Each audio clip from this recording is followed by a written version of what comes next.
नमस्कार विद्यार्थियों, स्वागत है आप सभी का राजकीय महाविद्यालय सुमेरपुर के YouTube चैनल पर। मैं आपके महाविद्यालय में इतिहास की सहायक आचार्य सीमा चारण स्वागत करती हूँ आप सभी का। कोविड-19 के दौर में महाविद्यालय, समस्त जो राजकीय महाविद्यालय हैं राजस्थान के, वो एक प्रयास कर रहे हैं अपने YouTube चैनल के मार्फत कि आप सभी अपनी शिक्षा की नियमितता से वंचित न रहें। औपचारिक शिक्षा जो आपकी महाविद्यालयों में होती है, इस दौरान जो अवकाश है, महाविद्यालय बंद हैं, उसी श्रृंखला में आज प्रथम वर्ष की कक्षा में सेकंड पेपर, जिसमें कि भारतीय संस्कृति और इसकी जो विशेषताएं हैं, सभ्यता है, इसके बारे में कुछ प्रकरण दिए गए हैं, उन पर हम चर्चा करेंगे। इनमें से एक प्रश्न आपके कई बार पूछा जाता है और टॉपिक के रूप में दिया गया है कि भारतीय संस्कृति की विशेषताएं क्या क्या हैं। वैसे हमारे भारत में इतिहास को प्रारंभ हुए हजारों लाखों वर्ष बीत चुके हैं। पुरापाषाण युग में जब मानव आखेट किया करता था, फिर धीरे धीरे उसने कैसे पत्थर के औजार बनाए, धीरे धीरे उसने कृषि करना सीखी। कृषि के बाद में भारत में रहने वाले मनुष्यों ने, संसार में भी रहने वाले मनुष्यों ने गांव बसाए, स्थिर जीवन बिताना शुरू किया, व्यवस्थित रूप से रहना शुरू किया। और धीरे धीरे जब गांव जो है आवश्यकताओं की पूर्ति करने में सक्षम हो गए, अनाज इतना पैदा करने लग गए कि कुछ लोगों को ऐसी जीविका के साधन अपनाने कि वो उसी पर खेती के बिना डिपेंड रह सके। जब कृषक दूसरों का भी पेट पालने लग गया, तब नगरों का भी विकास हो गया। पहली बार आप जानते ही हैं कि हड़प्पा सभ्यता या सिंधु घाटी सभ्यता के अंतर्गत भारत में नगरों का विकास हुआ। उससे लेकर के आज तक 2020 तक 2500 ईसा पूर्व से लेकर के भारत की संस्कृति में छोटे मोटे परिवर्तनों के बावजूद जो संस्कृति का मूलभूत ढांचा है वो एक सा है। भारतीय संस्कृति की विशेषताओं के द्वारा भारत की सांस्कृतिक ढांचा का चित्र खड़ा किया गया है। सांस्कृतिक ढांचा वही है जो इसकी विशेषताओं में निहित है। इसलिए भारतीय संस्कृति का जब हम ढांचा जानना चाहेंगे, उसको जानने से पहले भारतीय संस्कृति की मूलभूत जो विशेषताएं हैं, जो विश्व की किसी अन्य संस्कृति में नहीं मिलती है, उसके बारे में जानना आवश्यक होगा।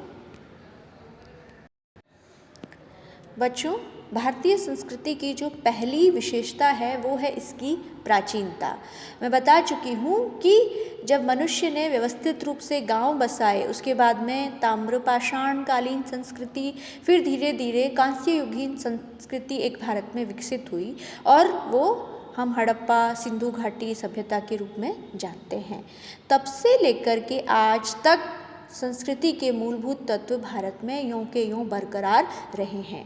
इस संस्कृति के साथ साथ विश्व में और भी कई संस्कृतियां, हम उनसे तुलना कर लें तो ज़्यादा अच्छा होगा। हम अपनी संस्कृति को कैसे बिठा सकते हैं, इनकी अगर एक तुलना की जाए तो भारत में जब हड़प्पा सभ्यता विकसित हुई, उसके साथ साथ मेसोपोटामिया में, जो कि ईरान में आया हुआ है, मिस्र जो कि अफ्रीका में आया हुआ है, साथ ही साथ यूनान, क्रीट, बेबीलोनिया की सभ्यताएं, इसके अलावा बाद में रोमन सभ्यता भी विकसित हुई। इन सभी सभ्यताओं में यूनानी सभ्यता हो, चाहे मिस्र की सभ्यता हो, चाहे मेसोपोटामिया की सभ्यता हो, ये सारी सभ्यताएं जो हैं समय के उतार चढ़ाव में कहीं न कहीं खो गई। आज जो प्राचीन यूनानी धर्म था, उसके देवी देवता थे, या मिस्र का जो धर्म था, उसको मानने वाले कहीं भी विश्व में आपको नहीं मिलेंगे।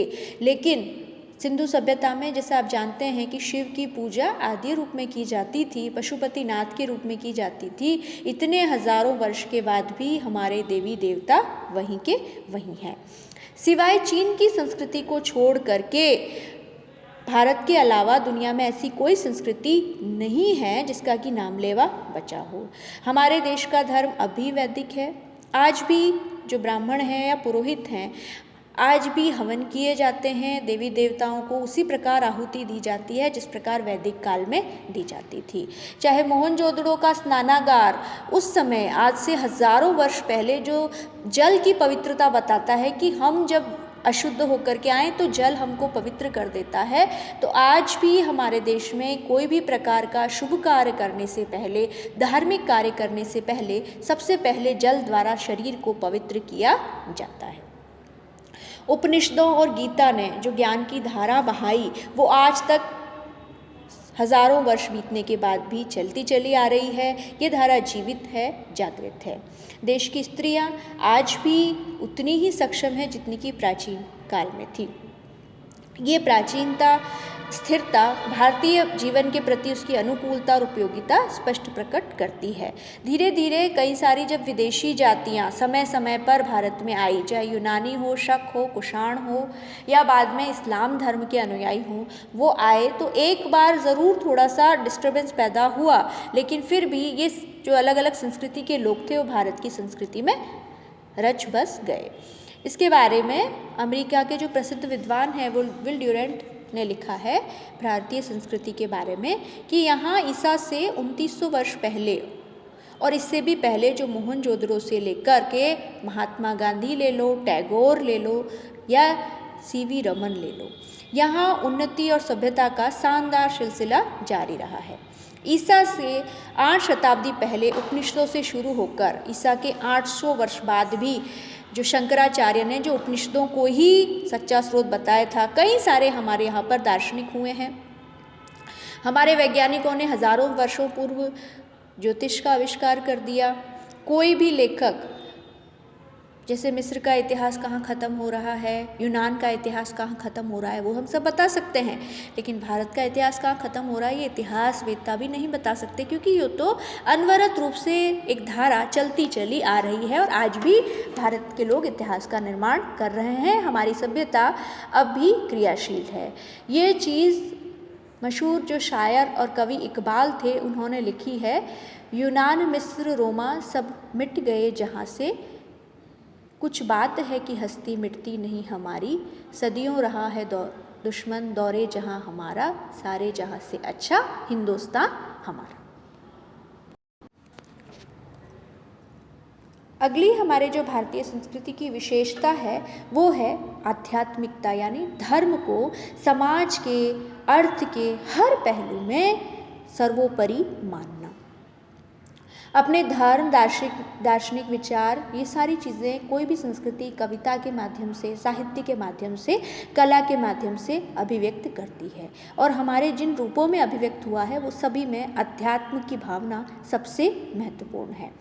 भारत में ये विचार सदियों से चला आ रहा है कि आँखों से हमें जो दिखाई दे रहा है, इन सब के परे भी कोई सर्वशक्तिमान सत्ता है जिसने ये हमारे आँखों को दिग्भ्रमित करने के लिए इन सारे समाज का निर्माण, संसार का निर्माण किया है।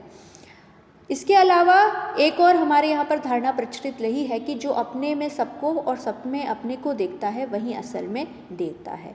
इसी के कारण हमारे यहाँ ज़्यादा सांप्रदायिक या धार्मिक द्वेष अंग्रेज़ों के आने से पहले नहीं हुआ था। हमारे यहाँ पर जैसे प्राचीन समय में 6ठी शताब्दी ईसा पूर्व में ही ले लें तो 60 के करीब पंथ जो हैं विकसित हुए, जिनमें बौद्ध धर्म था, जैन धर्म था, मखल्लीपुत्र गोशाल ने जो बताया, संजय वेलुपुत्र ने जो बताया, संशयवादी थे, उच्छेदवादी थे, कई प्रकार की धर्म की विचारधाराएं, दर्शन की विचारधाराएं प्रचलित थीं। ये दोनों एक दूसरे धर्मों की आलोचना ज़रूर किया करते थे, उन धर्म के पक्षों की, लेकिन उन आलोचना में कहीं भी असहिष्णुता की भावना नहीं थी। हमारे देश में अशोक ने आज से हजारों वर्ष पूर्व ये कह दिया, 500 ईसा पूर्व के आसपास, कि सभी धर्मों का सार एक है, सभी जो हैं मानव कल्याण में निहित है। अशोक ने ही अपने शिलालेख में न सिर्फ अपनी विचार रखे बल्कि भारतीय समाज के विचार रखे कि हम अगर दूसरे धर्म की बुराई करेंगे, दूसरे धर्म के प्रति असहिष्णु रहेंगे तो हम सच्चे मानव नहीं रह जाते हैं। हमारे देश में कई सारे धर्म और संप्रदाय रहे, लेकिन सभी संप्रदायों की मूल प्रेरक शक्ति अध्यात्म की भावना रही है।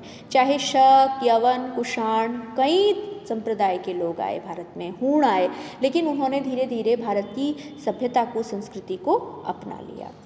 भारतीय विचारकों और इस्लाम की जो एक कहते हैं कि ये विरोधी है, ऐसा बिल्कुल नहीं है। इस्लाम के ही एक प्रवर्तक, इस्लाम के ही एक अनुयायी अकबर के समय में अल्लोपनिषद की रचना हुई थी, यानी अल्लाह प्लस उपनिषद।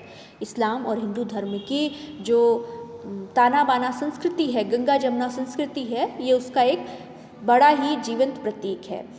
यहाँ मुस्लिम जो आए, सूफी संप्रदाय के लोग आए, उन्होंने भारत से अध्यात्मवाद लिया, योग और साधना ली। हम जानते हैं कि निज़ामुद्दीन औलिया जो कि एक सूफी संत थे, उनकी जो है योग में दिलचस्पी थी, योगी बाबा उनको कहा जाता था। रहस्यवाद ये यहाँ से लिए गए। भारतीय धर्म ग्रंथों ने मानव की जो भौतिक प्रगति है उसके साथ साथ आध्यात्मिक प्रगति पर बहुत ज़्यादा बल दिया है। हमारे जीवन का उद्देश्य भी आप जानते हैं प्राचीन समय में और आज तक चला आ रहा है, धर्म, अर्थ, काम और मोक्ष। सारा जो है आध्यात्मिकता से प्रेरित होकर जीवन का अंतिम लक्ष्य मोक्ष ही माना गया है, ब्रह्म का ज्ञान प्राप्त करना ही माना गया है। अन्य साधनों से सांसारिक जीवन में मोक्ष प्राप्त करना माना गया है। आज भी भारतीयों का चरम लक्ष्य मोक्ष की प्राप्ति है।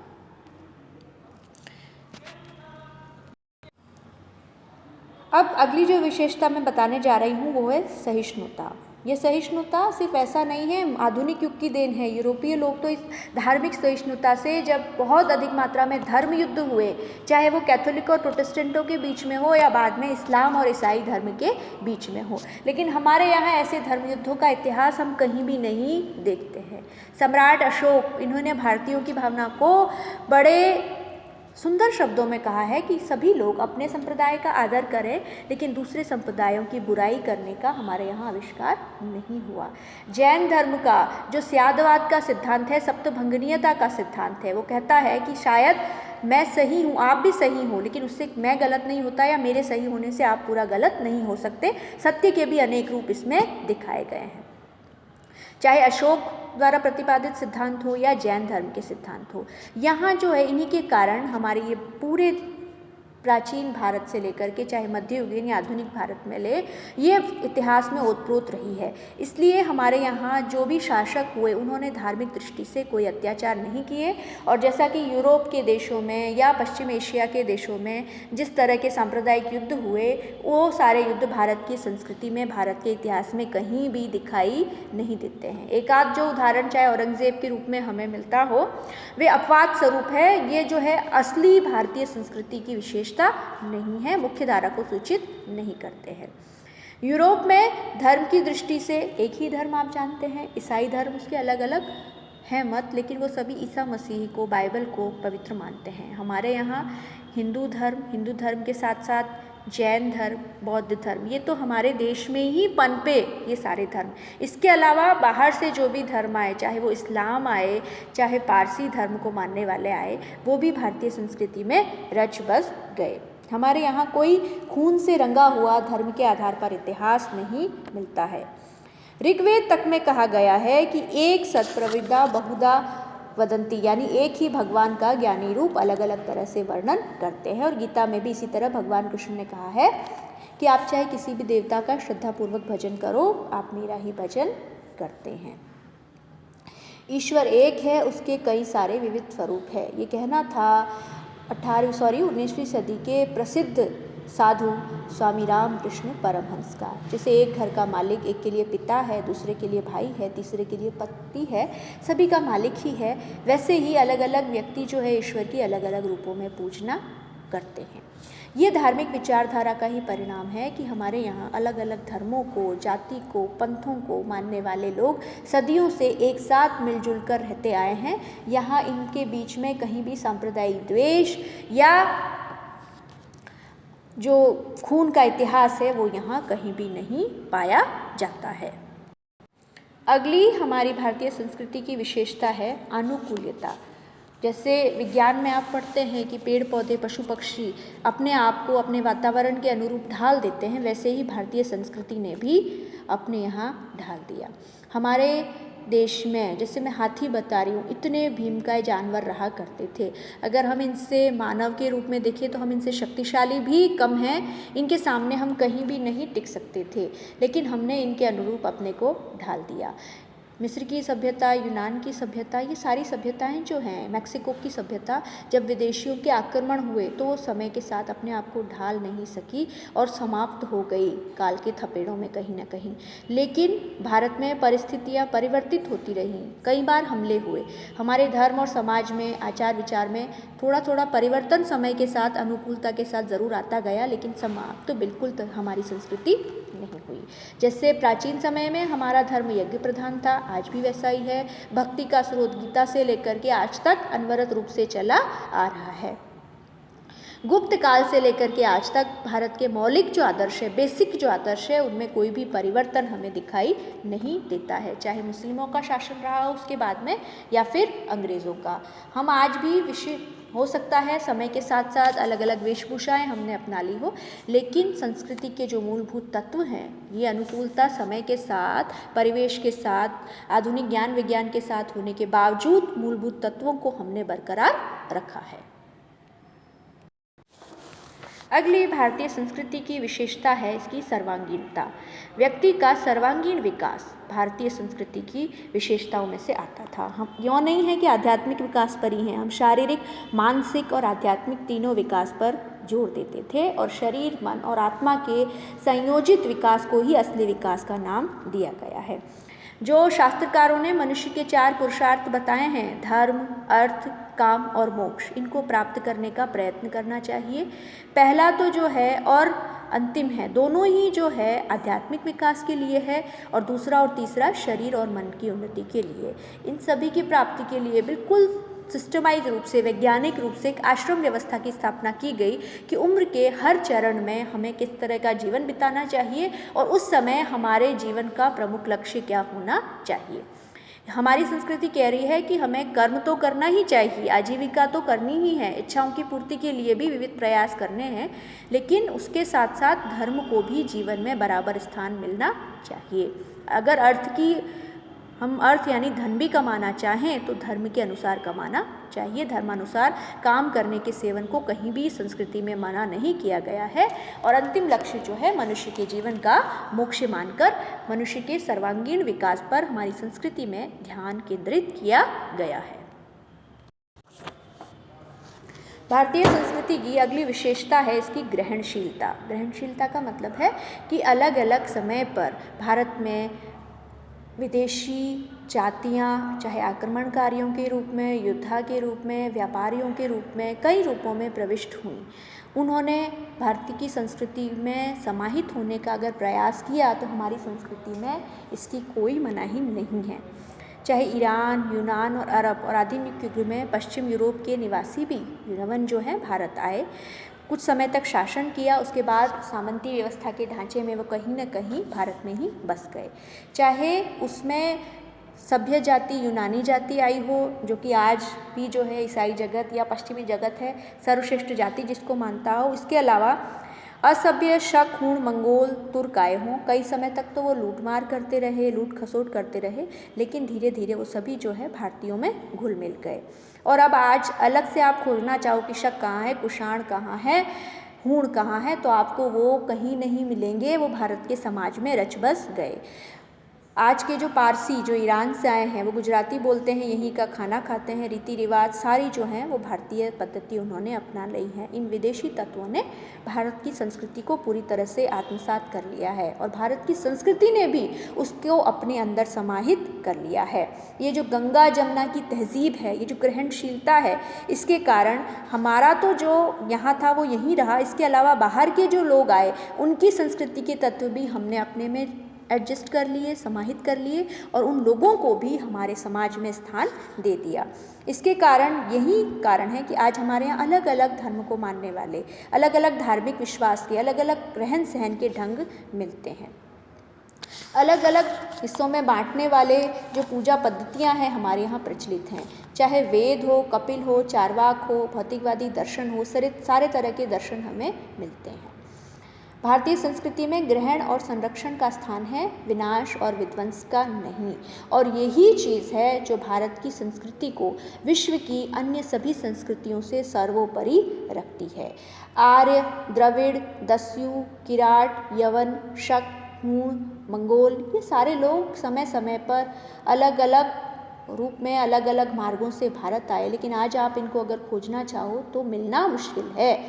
जाति सारणियों या कौटुंबिक वंशावलियों के नाम तो मिल सकते हैं, लेकिन इतिहास और भारतीय माताओं की कोख में इन सबका ऐसा सम्मिश्रण हो गया है कि पूरा समाज एक रस हो गया है। और हमारी संस्कृति का जो मूल सिद्धांत है, आप सभी इससे परिचित हो, जियो और जीने दो, जो कि आधुनिक विश्व में जब धार्मिक कट्टरता बढ़ती चली जा रही है, उस काल में भारतीय संस्कृति का यही सिद्धांत, यही ग्रहणशीलता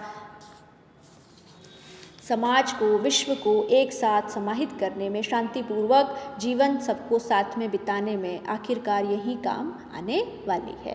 इतना कहकर ही भारतीय संस्कृति की विशेषताओं का ये प्रकरण मैं यहीं समाप्त करती हूँ। आशा करती हूँ कि ये प्रकरण और साथ ही साथ समझ में तो आया ही होगा, लेकिन कहीं न कहीं आप सभी के मन में इस सबको सुन करके हमारी संस्कृति के प्रति गौरव की, सम्मान की भावना विकसित होगी। धन्यवाद।